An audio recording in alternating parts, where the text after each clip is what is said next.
Hey guys, welcome back to my channel feel the universe 369 tarot. कैसे हैं आप सब? आई होप आप सब खुश होंगे, अपने लाइफ को अच्छे से डील कर रहे होंगे और अच्छी अच्छी प्लानिंग्स बना के आगे बढ़ रहे होंगे।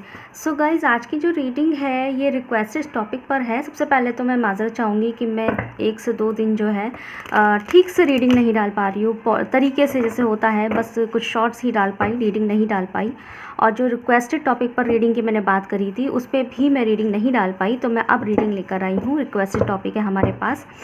सो गाइज़, यहाँ पे जो रीडिंग है, मैं यहाँ पे एक रिक्वेस्टेड टॉपिक पे रीडिंग करने वाली हूँ। जो टॉपिक है कि आपको एंजल नंबर्स क्यों दिखाई दे रहे हैं, जिन लोगों ने एंजल नंबर्स दिखाई दे रहे हैं, या फिर आप जो है अगर आप लोगों को कुछ दिनों से बहुत लो वाइब्रेशंस महसूस हो रहे हैं, ऐसा लग रहा है जैसे लो वाइब्रेशंस चल रहे हैं, या फिर लो एनर्जीज़ को महसूस कर रहे हैं, कुछ अच्छा नहीं लग रहा, मन नहीं लग रहा, समझ नहीं आ रहा क्या करे क्या ना करे। और जो है ना कभी कभी होता है ना, कुछ करने का मन नहीं होता, एक आलस से चढ़ा रहता है, वाइब्रेशन भी लो लगती है, कॉन्फिडेंट फील नहीं करते अपने आप को। एक तरीके से हम लूज़र तो नहीं बोलेंगे, लेकिन अपने आप को ऐसा महसूस करना कि हम क्यों ही कर रहे हैं, किस लिए कर रहे हैं, जो होगा देखा जाएगा, अपने आप को डिफीटेड महसूस करना, सैड वाइब्रेशंस में होना। सो गाइज, हम यहाँ पे यही देखने की कोशिश करेंगे कि अगर जिन व्यूअर्स को अगर ऐसा कुछ दिनों से फील हो रहा है कि वो एक सैड वाइब्रेशंस में है किसी भी वजह को लेके, ठीक है। कभी कभी कुछ लोगों को वजह पता होती है, कुछ लोगों को वजह ही नहीं पता होती। ओके, सो कुछ लोगों को वजह पता होती है, कुछ लोगों को नहीं पता होती, तो ये सभी लोगों के लिए रीडिंग गाइस। लेकिन कंडीशन यही है कि अगर आपको कुछ दिनों से लोअर वाइब्रेशंस फील हो रहे हैं, ऐसा लग रहा है कि कुछ मन नहीं कर रहा, कुछ करने का दिल नहीं कर रहा, गोल सेट करे हैं बट उन पे भी मतलब जो एक कॉन्फिडेंट होता है इंसान, गोल सेट करता है और अपने उसके हिसाब से अपना कॉन्फिडेंट बनाता है कि हम इस गोल को पूरा करके दिखाएंगे, लेकिन वैसा नहीं कर पाता। तो हम यहाँ वही चीज़ जानने की कोशिश करेंगे कि अगर आप इस वक्त इस तरह की एनर्जीज में चल रहे हैं तो क्यों चल रहे हैं और आपको किन बातों को ध्यान रखने की ज़रूरत है। ये एनर्जीज़ को अपने ऊपर हावी नहीं होने देना है या होने देना है, इससे आपको फ़ायदा है नहीं फ़ायदा है। अगर हावी हो गई तो क्या होगा, नहीं होगी तो क्या होगा, ठीक है। एंड इसी के साथ साथ यहाँ पे हम ये भी देखेंगे जिन लोगों को यहाँ एंजल नंबर, ये एक हमारी 2 in 1 रीडिंग है। जिन लोगों को एंजल नंबर, जिनके साथ इस तरह की कोई कंडीशन सच नहीं हो रही है बट एंजल नंबर्स दिखाई दे रहे हैं, तो वो भी इस रीडिंग को देखेंगे, ठीक है। क्योंकि एंजल नंबर जो दिख रहे हैं ना, वो भी इसलिए ही दिखते हैं कि लाइफ में कुछ मसले हैं, तो यूनिवर्स कॉन्टैक्ट करने की कोशिश कर रहे हैं, तो वो कहना क्या चाह रहे हैं, क्या बताना चाह रहे हैं, ठीक है। तो यहाँ पे ये 2 in 1 रीडिंग रहेगी। मैंने दोनों कंडीशन बता दी, ये सबके लिए है रीडिंग। ओके, सो बिना किसी तरीके स्टार्ट करते हैं। लेट्स सी गाइस, जो रीडिंग है उसमें ट्यून रहना है, बिकॉज मैं यहाँ पे कभी भी कुछ भी बता देती हूँ, ठीक है। मैंने टेढ़े मेढ़े कार्ड लगा दिए शायद। ओके चलो, बताइए क्यों है, किस लिए, क्या चल रहा है,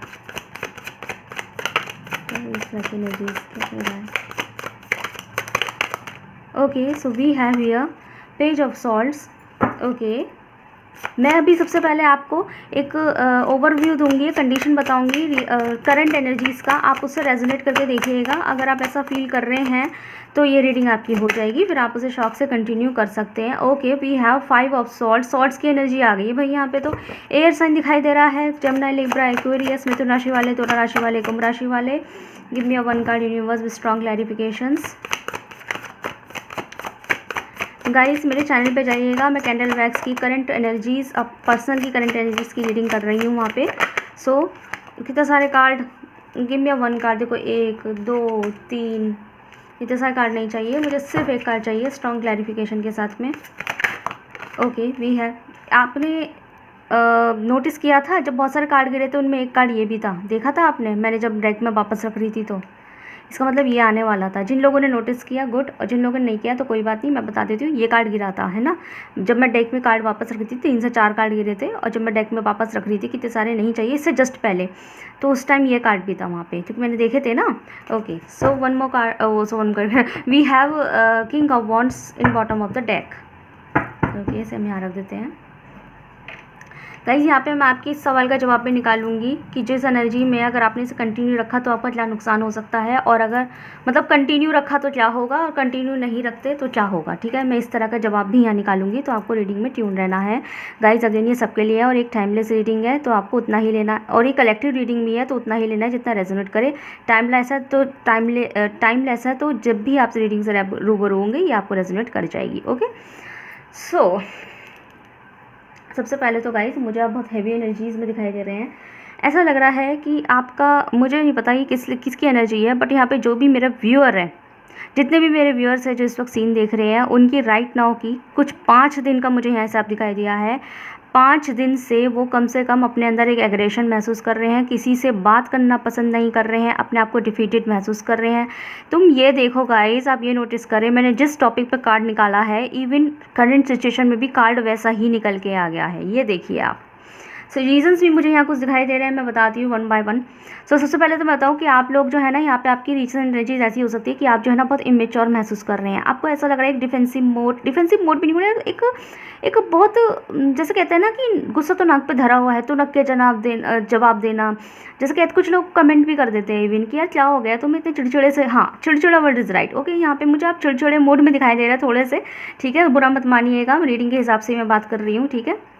जिन लोगों को इश्यूज़ है कि मैम तुम हमारी कमियां गिना रही है, तो आप छोड़ सकते हैं, बट अपनी कमियों को फेस करना भी एक क्वालिटी होती है, आपको अपने अंदर बनानी चाहिए। सो गाइज़, यहाँ पे ऐसा दिखाई दे रहा है कि आप लोग जो ना, मुझे बहुत तुनक मिजाज के इस वक्त कुछ दिनों से दिखाई दे रहा है। काफ़ी लोगों के लिए मुझे यहाँ 5 दिन की एनर्जी आई है। 5 दिनों से आप लोग ऐसा महसूस कर रहे होंगे कि जैसे एक ऐसा मोड, जैसे चिड़चिड़ापन होना, छोटी छोटी बात पर अग्रेसिव हो जाना, जैसे कि किसी बात को प्यार से भी हैंडल किया जा सकता है, उसके भी अग्रेशन से जवाब देना फॉर छोटी छोटी बात, छोटे छोटे मसले। जैसे कि मैं एग्जांपल देती हूँ, जैसे कि आप किचन में गए और आपसे जो है ना बाय मिस्टेकली पानी की बोतल गिर गई, है ना, और पानी फैल गया सारे ज़मीन पे। तो क्या होगा ना कि अगर आपको किसी ने यूँ भी कह देना अरे पानी गिरा दिया, तो इस पर भी चिढ़ जाना। एक होता है नॉर्मल टॉक कि हाँ मुझसे गलती से गिर गया, लेकिन एक होता है हाँ तो गिर गया तो क्या हुआ, हो नहीं सकता क्या, लेकिन इस तरीके से टेढ़ा ही जवाब देना। तो फिर क्या होता है, आपके टेढ़े जवाब से सामने वाला भी टेढ़ा जवाब देने लग जाता है, और वो आपको क्या कह के चले जाता है कि क्या हो गया है भाई, मैंने तुमसे कुछ कहा भी है जो तुम इस तरीके से टेढ़ा मेढ़ा जवाब दे रहे हो। फिर आपको लगने लगता है कि आपने, मतलब आपको ये है कि टोका ही क्यों, किस लिए टोका, मतलब आपने बोला ही क्यों मुझे, लाइक दैट। इस तरीके से ईगो इशू आ जाना, ईगो जो है वो सर पे चढ़ के बोलना, ठीक है। और मैंने कहा ना एक चिड़चिड़ा स्वभाव है ना, तो यहाँ पे इस तरह की मुझे आपका बिहेव दिखाई दे रहा है। और उसका जो रिज़ल्ट है वो ये निकलता है कि दूसरे लोग आपसे बात करना बंद कर देते हैं, दूसरे लोग आपसे कुछ कहना बंद कर देते हैं, बात करना बंद कर देते हैं कि यार इससे बात करना बेकार है, ये तो चिड़चिड़ी सी हो रही है, चिड़चिड़ा सा हो रहा है, इससे कुछ कहना ही बेकार है, लाइक इस तरीके से वो आपसे बात करना ही बंद कर देते हैं।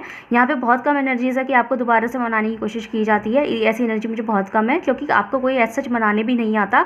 रीज़न सिर्फ इतना है कि आपको ऐसा लगता है, उनको ऐसा लगता है कि अगर आपको मनाने, आप इस दिमाग के इंसान हो रहे हैं कि अगर आपको इन केस अगर मनाने भी आया गया ना, तो आप उस पर भी चिड़चिड़ा जाएंगे कि क्या हो गया, क्या एहसान करने आए हो मुझ पर, इस तरीके के आप जवाब दे देंगे, चाहे आप देना। लेकिन ऐसी इमेज आपने अपने घर में, अपने लोगों में क्रिएट कर दी है कुछ दिनों से, कुछ मुझे ऐसा दिखाई दे रहा है। ये आपकी रीसेंट कंडीशंस हो सकती है, मैं नहीं कह रही आपका नेचर ही ऐसा है, बट इंसान के नेचर में कभी कभी मूड स्विंग्स आते रहते हैं, जो एक जेन्युइन सी बात है, ओके, आपके साथ चल रहा है। और मुझे इसका जो सबसे बड़ा रीज़न मुझे 2-3 दिखाई दिए हैं। सबसे पहले तो मुझे दिखाई दिया है आपका फाइनेंशियल लॉस, ओके। कुछ लोगों के लिए यहाँ पे, कुछ % लोगों के लिए यहाँ पे फाइनेंशियल लॉस हुआ है। 39, 29 इस तरीके के जो परसेंटेज हैं मुझे विजन्स में आ रहे हैं, इनको फाइनेंशियल लॉस हुआ है और उसका चिड़चिड़ापन उनका कहीं और निकल रहा है। फाइनेंशियल लॉस हुआ है कुछ लोगों का, कुछ लोगों की इनकम आते आते रुक गई है। फाइनेंशियल लॉस भी उसे ही कहते हैं कि कहीं से इनकम आना था वो रुक गया।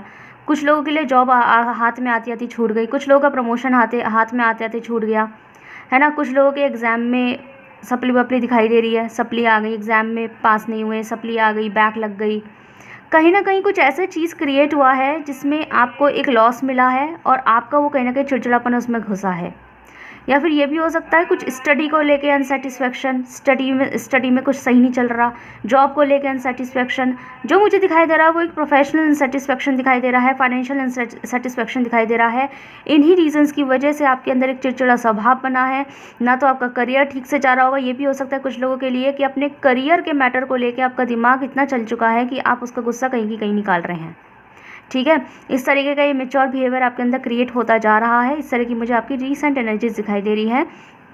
और पॉइंट ये है यहाँ पे कि आप करना नहीं चाहते, ये सबसे बड़ा मैटर है। एक तो होता है जानबूझ के करना, जानबूझ के, जैसे कुछ लोग होते हैं, कुछ लोगों का नेचर ही ऐसा होता है कि भाई उसने मुझे ये बोला ना, मैं तो ये जवाब दे दूंगी, मैं तो वो जवाब दे दूंगा, ठीक है। मतलब कुछ लोग रेडी होते हैं जवाब देने के लिए, बट मुझे आप रेडी दिखाई नहीं दे रहे। आप मुझे ऐसे दिखाई दे रहे हैं कि आप उन जवाबों को देना ही नहीं चाहते थे। ये तो नक्की निकल गया। ये सडनली कहते हैं ना, एक नेचुरल इम्पल्सिव थिंग, ये आपके अंदर से निकल गया जवाब। फिर खुद को एक ऐसा गिल्ट में लेके चले जाना कि लाइक मैंने गलत जवाब दे दिया, मुझे ऐसा नहीं कहना था, मुझे खुद पे कंट्रोल करना था, मुझे थोड़ा सा बातों को आई गई करना था। हाँ, माना वो आपसे गलत बात की जा रही थी, बट आपको इग्नोर करना था, चाहे घर वालों की हो चाहे बाहर वालों की। कहते हैं ना, जब खुद का समय जब सही नहीं चल रहा हो ना, तो मौन व्रत धारण करना सही रहता है। आप बार बार ये डिसाइड करते हैं, बट आपके साथ कुछ ऐसा कंडीशन क्रिएट होता है कि आप फिर से चिड़चिड़ा जाते हैं, फिर आपको लगता है मुझे ये नहीं करना था। ये मुझे यहाँ सबसे बड़ा जो है ड्रॉबैक दिखाई दे रहा है, आपके अंदर एक प्रॉब्लम दिखाई दे रही है राइट नाउ की एनर्जीज़ में। एक होता है जानबूझ के लड़ाइयाँ लेना, एक होता है बाय मिस्टेकनली लड़ाई ले लेना। बाय मिस्टेकनली जो है गलती से जवाब निकल जाना, मुंह से निकल गया, मेरी वो इच्छा नहीं थी, लाइक ऐसे होता है ना, इस तरीके की आपकी एनर्जीज़ है। आप देना नहीं चाहते ऐसे जवाब, पर आपके मुंह से निकल जाता है। आप करना नहीं चाहते थे ऐसा बिहेवियर, पर आपके साथ वो अचानक से हो रहा है। क्यों हो रहा है, किस लिए हो रहा है, और आपको समझ नहीं आ रहा। इस तरह की एनर्जीज़ है। और उसका फिर आप जो है ना, फिर क्या करते हैं, उस सब से चीज़ों को साइड में हट के एक मुझे आइसोलेशन की एनर्जी में चल जाते हुए दिखाई दे रहे हैं। जैसे कि जब ये सब होता होगा ना, फिर आप आइसोलेशन में चले जाते होंगे। मतलब कि अकेले रहना, अकेले कमरे में बैठना, अपने आप से बात करना, अपना फ़ोन चला लेना, मूवी देख लेना, अकेले बैठ के खाना खा लेना। उसके बाद अपने शेड्यूल जो होते हैं डेली पढ़ ले के इंसान के रोज़ के डेली टास्क शेड्यूल्स होते हैं, उनको कंप्लीट करना, उनको पूरा करना, लाइक हम अपनी चीज़ों में लग जाते हैं। समझ में आ रही होगी मैं क्या कह रही हूँ, ठीक है। फिर आप वापस से इन चीज़ों में लग जाते होंगे शेड्यूल्स में, जैसे पढ़ाई लिखाई करना, लेकिन किस मोड में जाके, आइसोलेशन मोड में जाके। तो मुझे इस तरह की आपकी एनर्जीज़ राइट नाउ की दिखाई दे रही है। मुझे बताइए अगर यह आपसे 60% भी रेजोनेट कर गई राइट नाउ की एनर्जीज़, तो ये आपसे जो है वो कर जाएगी, ठीक है। ओके, सो देखते हैं आपके लिए यहाँ पे कि ये सब हो क्यों रहा है आपके साथ में, यूनिवर्स क्या बताना चाह रहा है, क्यों कर रहा है इस। अब ये जवाब यहाँ देखेंगे, कंडीशंस देखेंगे हम यहाँ पे। कंडीशन हमने देख ली, हम यहाँ देखेंगे अब जवाब ये हो ही क्यों रहा है, किस लिए हो रहा है, यूनिवर्स क्या संदेश देना चाहते हैं। ओके, सो गाइस रीडिंग में बने रह रहे हैं। वीडियो को लाइक कीजिए, प्लीज़ लाइक कीजिए। अगर आपको अब तक जितना सुना है उतना रेजोनेट हुआ है तो वीडियो लाइक कीजिए, कमेंट में बताइए क्या संदेश देना चाहते हैं। जिनको भी आप मानते हैं उनका ध्यान दीजिए, जिस रिलीजन से भी बिलोंग करते हैं उनका ध्यान दीजिए। देखते हैं यूनिवर्स क्या जवाब देना चाहते हैं। Okay, patience, one more card please. क्यों हो रहा है मेरे व्यूअर्स के साथ ऐसा, इस तरह की एनर्जीज़ में क्यों है जो वो करना ही नहीं चाहते। ओके, यहाँ पे 2 कार्ड है, इनोसेंस और साइलेंस। कार्ड भी ऐसे निकल के आ जाते हैं। क्यों हो रहा है, स्ट्रॉन्ग मैसेजेस दीजिए। ओके, वेरी गुड, चलो नाइस एनर्जीज। नजर accent comparison, I don't know, मैं जब ये अपनी टैरो रीडिंग्स में जब इस डेक का इस्तेमाल कर रही हूँ ना, ये card bottom of the deck से मैक्सिमम टाइम्स आ रहा है। तो हो सकता है मेरे जितने भी व्यूअर्स हैं ना, वो हो सकता है सेम हो, मतलब जब मेरी हर रीडिंग सेम व्यूअर्स देख रहे हो और उन्हीं की एनर्जी बार बार कैच हो रही हो, ये भी हो सकता है, ठीक है। या फिर आजकल सभी ऐसा महसूस कर रहे हैं ठीक है। सो गाइस यहाँ पे जो मुझे एक सिग्निफिकेंट नंबर 7-5 दिखाई दिया है, यहाँ पे 9 का नंबर भी यहाँ पे सिग्निफिकेंट है, तो हो सकता है ये आपको एंजल नंबर दिखाई दे रहे हो जो मैंने आपको स्टार्टिंग में बोला था। ओके, सो गाइस सबसे पहले तो मैं ये बता दूँ कि आप लोगों को यूनिवर्स कहना क्या चाह रहे हैं, किस तरह की बात कहना चाहते हैं। तो सबसे पहले जो वो आपको ये सिखाना चाहते हैं कि पेशेंस लेवल क्या कहता है। उनका जो यहाँ पर सबसे बड़ा मैसेज आपके लिए ये है कि आपको खुद पर कंट्रोल करना, सेल्फ हैंडलिंग करना आना चाहिए। जब तक आप खुद पे control, self handling, mental level को सेल्फ हैंडलिंग कैसे करते हैं, जब तक आप वो नहीं सीखेंगे आपके साथ ये इशू होते रहेंगे। पहली चीज़, यूनिवर्स जो जिनको भी आप मानते हैं, जब मैं यूनिवर्स बोलती हूँ तो वो सबके लिए हो जाते हैं, ठीक है। बाकी आप जिस रिलीजन से बिलोंग करते हैं, आप उन और जिन भगवान गॉड के रास्ते में ज़्यादा रहते हैं, जिनकी आराधना ज़्यादा करते हैं, आप उनसे रिलेट कर सकते हैं ये चीज़। सो सबसे पहले तो जिनको भी मानते हैं उनका सीधा सीधा संदेश आपके लिए ये है कि आपके लिए इसलिए कर रहे हैं जैसे आप अपने मेंटल लेवल को ठीक करें, क्योंकि ऐसी सिचुएशन क्रिएट ही इसलिए होते हैं कि देखते हैं कि आप किस लेवल तक पहुँचे, किस लेवल तक नहीं पहुँचे। यहाँ अच्छा खासा आपके माइंड में होता है कि अब मैं कुछ नहीं बोलूँगी, मैं कुछ नहीं बोलूँगा, हम शांत रहेंगे, आप अपना आइसोलेशन में कर लेंगे, चुप रहेंगे, शांत रहेंगे, खुद को काम करेंगे, मेडिटेशन करेंगे, है ना, महात्मा बुद्ध का ध्यान करेंगे, उनकी तरह हम उनके तरीके का अपनाएंगे। महात्मा बुद्ध, मुझे नहीं पता कैसे मेरे मुँह पर नाम आया है, बट यहाँ किसी स्पेसिफिक इंसान के लिए शायद महात्मा बुद्ध की तरफ से भी ये मैसेजेस हो सकते हैं। ठीक है। तो महात्मा बुद्ध की तरह हम ध्यान करेंगे, मेडिटेट करेंगे, खुद पे ध्यान देंगे, है ना। तो जैसे ही आप इस मोड में आते हैं और अपने आप को ऑलमोस्ट अचीव करने वाले होते हैं, बट क्या होता है सडनली कि कंडीशन ऐसी क्रिएट हो जाती है कि आप फिर से उस एंजाइटी इश्यूज़, चिड़चिड़े स्वभाव में चले जाते हैं। एक कंडीशन ऐसी क्रिएट होती है आपके साथ में, और उसका जो ड्रॉबैक निकल के आता है वो ये निकल के आता है, देन अगेन प्रॉब्लम क्रिएट हो जाना, लड़ाई हो जाना, तो नक के जवाब निकल जाना, मुंह से जवाब निकल गया, देना नहीं चाहते थे, फिर बाद में गिल्ट को महसूस करना। पहली बात तो ये कि आपने अगर अपने अंदर एंजाइटी इश्यूज़ पाल रखे हैं ना, मैं मानती हूँ वैलिड रीजंस को लेके, जेन्युइन रीजंस को लेके, एंजाइटी लेने से कुछ नहीं होगा। एक तो ये ही संदेश है आपके लिए, ये कहना चाहते हैं, ठीक है। उससे कुछ नहीं होने वाला। आपका एंजाइटी आपको मज़ीद खाई में, काहे की गहराई में फेंकेगा और कुछ नहीं होगा। और अगर आप इस तरीके से खुद को कंट्रोल करना, हैंडलिंग करना और चीज़ों को पेशेंसली कैसे हैंडल किया जाता है वो करना आप नहीं सीखे, तो आपके साथ प्रॉब्लम क्रिएट होने के चांसेस है, ठीक है। यहाँ पे आपको हैंडलिंग करना सीखना पड़ेगा। You have to handle your all situations, all mental levels, है ना, पहली चीज़। तो थोड़ा मेडिटेट कीजिए, इन सब चीज़ों पे ध्यान दीजिए, जैसे अभी मैंने बोला, थोड़ा सा अब इस पे ध्यान दीजिए, इस पॉइंट पे ध्यान दीजिए कि क्या कह रहे हैं, ठीक है। दूसरी चीज़, यहाँ पे ऐसा भी मुझे दिखाई दे रहा है कि कुछ लोगों के लिए यहाँ पे इस तरह के जो है इनोसेंस के साथ हमारे पास साइलेंस का कार्ड आया है। तो यहाँ सबसे पहले तो मेडिटेट ज़रूरी है। दूसरी चीज़ गाइस, यहाँ पे आपको एक प्रॉपर नींद की ज़रूरत है। आई डोंट नो वाई ये किसके लिए मैसेज, बट यहाँ पे आपको एक प्रॉपर नींद, एक काम नींद की ज़रूरत है, शांत करने की ज़रूरत है। जितना हो सके फुल मून लाइट्स में आप अपना समय बिताइए। यह आपके लिए एक रिचुअल हो सकता है, रिचुअल का रिकमेंडेशन है। फुल मून लाइट का इस्तेमाल कीजिए, फुल मून नाइट में मेडिटेट कीजिए, फुल मून नाइट में अपना समय बिताइए, व्यतीत कीजिए, मून के नीचे बैठिए फुल मून पे, ठीक है। व्यतीत कीजिए अपना समय, वहाँ व्यतीत कीजिए, वहाँ मेडिटेट कीजिए, और फिर हो सके, जितना हो सके, एक अच्छी गहरी प्यारी समय से सोने वाली नींद को लीजिए, ठीक है। आपके लिए नींद ज़रूरी है। अगर और ये बात आप समझ नहीं पा रहे हैं, अगर आप जितना खुद को मेडिटेट अवस्था में लेके जाएंगे, फुल मून का इन्वॉल्वमेंट अपनी लाइफ में लेकर आएंगे ना गाइज़, उतना आपके लिए फ़ायदा होगा। फ़ायदा कैसे होगा? फ़ायदा वो इस तरीके से होगा कि आप जो अपने आप को महसूस करते हैं ना कि मेरे से ये नहीं हो रहा, मेरे से वो नहीं हो रहा, आपकी हीलिंग, आपके मेंटल हीलिंग प्रोसेस चलेंगे। नेचुरल मेंटल हीलिंग प्रोसेस है, इसमें आप कुछ नहीं कर रहे हैं, आप किसी तरीके का कोई एफर्ट नहीं ले रहे, आपको सिर्फ मेंटल हीलिंग प्रोसेस खुद मून कर रहे हैं, ठीक है। तो जितना हो सके ताज़ी हवा लीजिए। दूसरी, कुछ लोगों के लिए ऐसा मैसेज भी यहाँ पे है यूनिवर्स की तरफ से कि यहाँ पे आप जितना हो सके अपना वक्त नेचर के साथ बिताइए। एज़ कम्पेयर कि आप कमरे में कुंडी लगा के अपने आप को घुसा के बैठा लेंगे, ऐसा नहीं करना। आप जितना हो सके अपना वक्त नेचर के साथ बिताइए। नेचर में एज इन आप वॉकिंग कीजिए, ठंडी हवा खाइए, मून में वॉकिंग कीजिए, पार्क में जाइए, अगर आपके आसपास पेड़ पौधों का माहौल है वहाँ निकलिए, थोड़ा आउटिंग करें, ठीक है। इस तरीके से आपको अपने आप को एक्सप्लोर करने की ज़रूरत है, खुद को एक्सप्लोर करने की ज़रूरत है। ज़रूरी नहीं है कि 4 दोस्तों के साथ ही जाना है, कोई नहीं है। कहते हैं ना कि खुद चले जाओ, किसी के साथ चले जाओ, और कोई नहीं है तो अकेले चले जाओ, समझ रहे हैं ना। ज़रूरी नहीं है कि कोई साथी होगा तो जाना है, ये वाली बात, ठीक है। चीज़ों को स्किप नहीं करना है। दूसरी चीज़ गाइस, यहाँ पे मुझे एक और चीज़, किसी के लिए ऐसा मैसेज भी है यहाँ पे, किसी पर्टिकुलर इंसान की, स्पेसिफिक इंसान के लिए ये हो सकता है गाइस, कहीं ना कहीं आप अपनी इनोसेंसी को मार रहे हैं।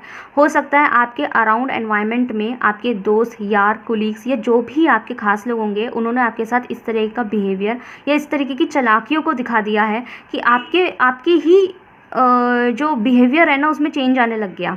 लाइक जैसे कि आप पहले जवाब नहीं देते थे, चीज़ों को पहले से प्यार से हैंडल करते थे, हंस जाते थे, लेकिन आपको एनवायरनमेंट ने ऐसा बना दिया, क्योंकि मुझे काफ़ी लोगों के लिए ये लग रहा है कि आप जो है ना नेचुरली ऐसे नहीं हुए हैं, आप नेचुरली ऐसे नहीं हुए, आपको बनाया गया है। एनवायरनमेंटल फैक्टर मुझे यहाँ भर भर के दिखाई दे रहा है, एनवायरनमेंटल फैक्टर ने आपको ऐसा बना दिया है, ठीक है।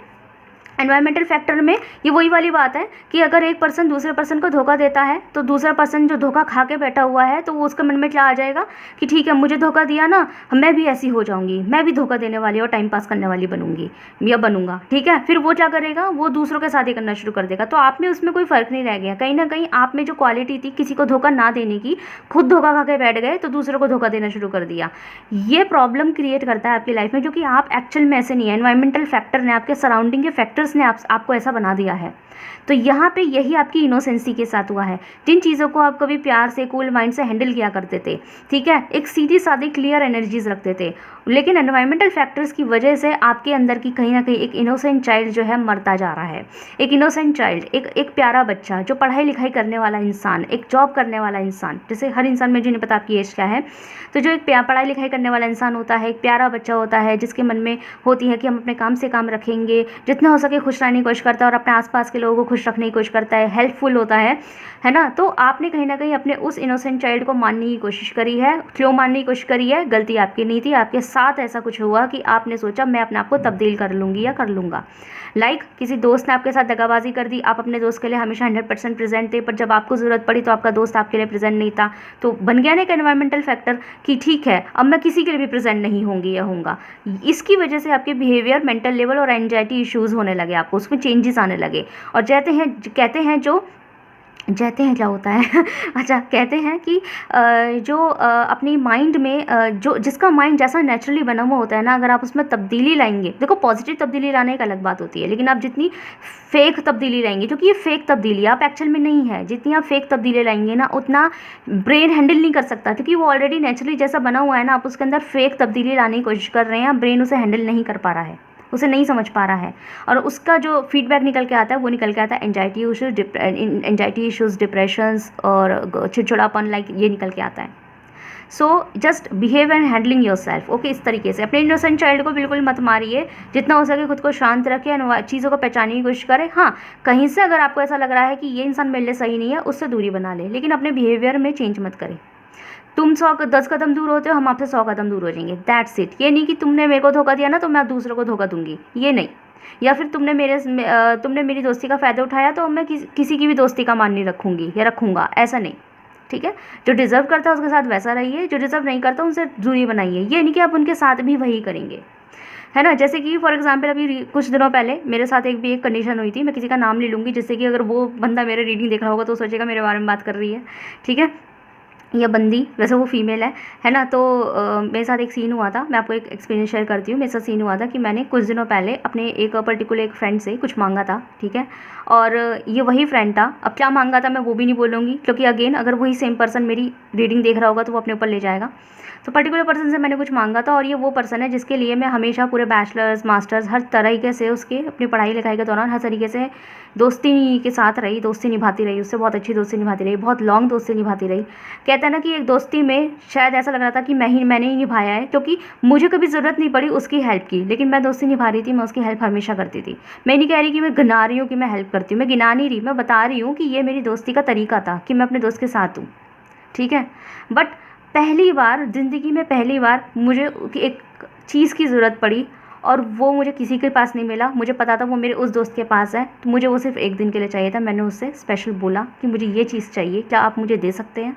कोई फाइनेंस नहीं था, मनी से रिलेटेड कुछ नहीं था, कुछ ऐसा नहीं था, प्रोफेशनल से रिलेटेड था, एक दिन के लिए चाहिए था। तो क्लियरली सेड कि हम आपको रखने के लिए नहीं दे सकते, अगर आपको चाहिए तो हैंड टू हैंड आइए, काम लीजिए, काम करिए और छोड़ जाइए। मतलब रखने के लिए नहीं देंगे हम आपको, ये 24 घंटे 40 घंटे रखने के लिए नहीं दे सकते।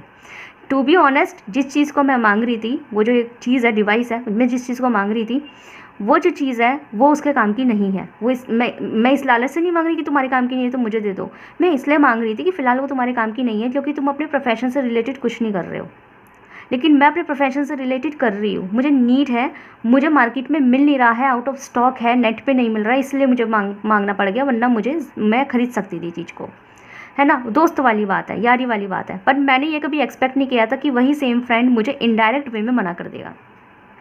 अब क्या है, अब इसका मतलब ये नहीं है कि तुमने मुझे मना किया ना, अब क्या है कि अब तुम्हारे पास जो चीज़ें लाओ, मुझे लौटाओ, ये वो, लड़ मरूँ मैं उससे और उसके साथ गलत बिहेव करना शुरू कर दूँ। नो, मैंने भी वही चीज़ फॉलो करी कि आपने कहीं ना कहीं ये चीज़ दे के, ये अपना बिहेवियर दिखा के मुझे जता दिया है कि आप मेरे लिए एक छोटी सी चीज़ के लिए अगर अवेलेबल नहीं हुए ना, तो बड़ी चीज़ों के लिए मैं आपसे कभी एक्सपेक्ट कर ही नहीं सकती। तो ऐसा लग रहा था कि ये दोस्ती मैंने ही निभाई है, जब आप मुझसे दोस्ती उस तरीके से निभाना ही नहीं चाहते। मतलब जब तक आपको फ़ायदे मिलते रहे तो ये दोस्ती निभ रही है, लेकिन जब मुझे ऐसा लगा कि मुझे अपने दोस्त की ज़रूरत है, तब मेरा दोस्त मेरे साथ नहीं है। तो फिर सिर्फ एक तरफा दोस्ती नहीं निभाई जाती, दोनों तरफ से होती है। तो मैंने वही बेटर समझा कि just having a distance with them, distance maintain करें। सामने वाला अगर चालू बनना है तो मुझे चालू करने की ज़रूरत नहीं है, मैं नेचुरली ठीक हूँ। बट आपको लग रहा है कि मेरी दोस्ती अगर आपके लिए बोझ बन गई है, या फिर आपको ऐसा लग रहा है कि यार इसने तो मुझसे मांग लिया, तो विच मीन्स कि मैं आपसे और कुछ एक्सपेक्ट नहीं कर सकती, तो दोस्ती भी एक्सपेक्ट नहीं कर सकती। जो छोटी सी चीज़ के लिए मुझे ना कह सकता, वो बड़ी चीज़ में मेरे क्या काम आएगा। भगवान ना करे मेरे साथ कुछ बड़ा हादसा हो, लेकिन मैं छोटी सी बात कह रही हूँ, ठीक है। मैंने कुछ मांगा था, कुछ चीज़ मांगी थी मैंने उससे, ठीक है। मैं तो वो नहीं ज़्यादा उसमें नहीं जा रही, बट मैं एक एग्जांपल में आपको एक एक्सपीरियंस शेयर कर रही हूँ, लाइक दैट दिस वन, ठीक है। ये चीज़ मुझे पता नहीं क्यों, मुझे इस चीज़ को देख के वह मेरा अपना केस याद आ गया, that's why I am sharing you, okay. So I hope आपको समझ में आ गया होगा। दोस्ती चीज़ें जो है ना, सिर्फ आपकी तरफ से निभाना जाए तो ये तो गलत है ना। ओके, नेक्स्ट जो आपको यूनिवर्स एक और बात कहना चाहती है, जिनको भी आप मानते हैं, वो ये कहना चाहते हैं कि अगर आपके मन में ज़रा भी सेल्फ डाउट है ना कि आप ज़िंदगी में कुछ नहीं कर पाएंगे, और दूसरों से आप अपना कंपेयर करते फिर हो जाएं कि आप नहीं कर पाएंगे, आपको कुछ नहीं मिलेगा, तो गाइस यहाँ पे आपको यूनिवर्स खुद आपको बेफिक्र होने के लिए कह रहे हैं कि आप बेफिक्रमंद हो जाइए। आपकी नसीब में वो है जो आप चाहते हैं। आपके नसीब में बहुत अबेंडेंस मुझे दिखाई दे रही है, बहुत पैसा, बहुत लग्जरी, है ना, लग्जरी दिखाई दे रही है, एक अच्छी अबेंडेंट लाइफ दिखाई दे रही है, अबेंडेंस लाइफ दिखाई दे रही है, मतलब कि जिसके पास कोई कमी नहीं होती, ऐशो आराम वाली ज़िंदगी दिखाई दे रही है। तो अगर आपके मन में ज़रा भी ये इनसिक्योरिटी है ना कि मेरी भविष्य पता नहीं कैसा लिखा है, तो अपनी इनसिक्योरिटी को ख़त्म कर दीजिए, क्योंकि मुझे आपका भविष्य बहुत सिक्योर दिखाई दे रहा है, ठीक है। तो यहाँ पे कुछ कंडीशन है जिन्हें आपको सुधारने की ज़रूरत है ना, और उनको सुधार लेंगे तो आप जितना हो सके उतनी जल्दी अपने जो है उसमें पहुंच सकेंगे, ओके।